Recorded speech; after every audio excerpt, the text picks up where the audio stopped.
সাভারের horticulture centre অবস্থান Dhaka Risa highway পাশে সাভার বাস স্ট্যান্ডের পাশে সোবানবাগ এলাকায়।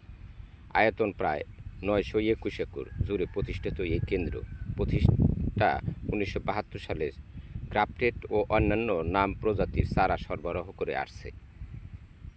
পরিদর্শনের মূল বিষয় হল ভোর 9টা থেকে বিকাল 4টা পর্যন্ত উপযুক্ত সময়, বেশি ভিড়ে না থাকা ভালো।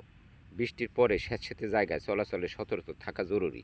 আগের রিসোর্টে আপনারা এই সমস্যা নিয়ে আমি কিছু ভিডিও দিয়েছি, আশা করি ভিডিওগুলো আপনারা দেখবেন। এখানে গ্রাফটেড চারা এর ডকুমেন্টারি বিভিন্নভাবে প্রদর্শিত হয়ে থাকে।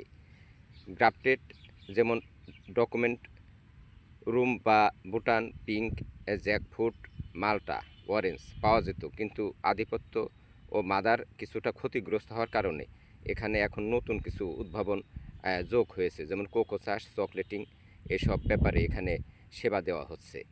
সাধারণ মানুষের জন্য সাশ্রয়ী মূল্যে চারা যেমন 15 থেকে 100 টাকায় বিক্রি হচ্ছে। এখানে চারা সংগ্রহ আগে অফিসে গিয়ে বর্তমান স্টক ও প্রাপ্যতা আপনারা যাচাই করতে পারেন।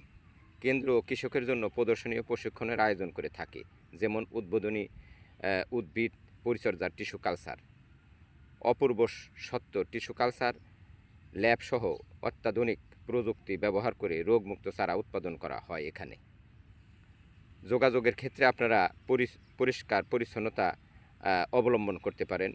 মোবাইল ক্যামেরিং এবং নোট বই সঙ্গে রাখুন, যাতে উদ্ভিদ ল্যাব প্রদর্শনী ইত্যাদি ব্যাপারে আপনারা তথ্য সংগ্রহ করতে পারেন। কৃষি বা বাগানগুলো নিয়ে আগ্রহ থাকলে, বাড়ির বাগানে নতুন গাছপালা লাগানোর পরিকল্পনা থাকলে প্রদর্শনী চারা, গ্রাফটেড টেকনোলজি, টিস্যু কালচার বিষয়ক সরাসরি ধারণা পাবেন। সাশ্রয়ী মূল্যে ভালো মানের চারা কিনতে বাড়িতে লাগানো সম্ভব এমন চারা এখানে পাবেন। কেন্দ্রের প্রশিক্ষণ, তথ্য সংগ্রহ, নিজের বাগান বা ফল চাষে আধুনিক পদ্ধতি প্রয়োগের ধারণা পাওয়া যাবে এখানে।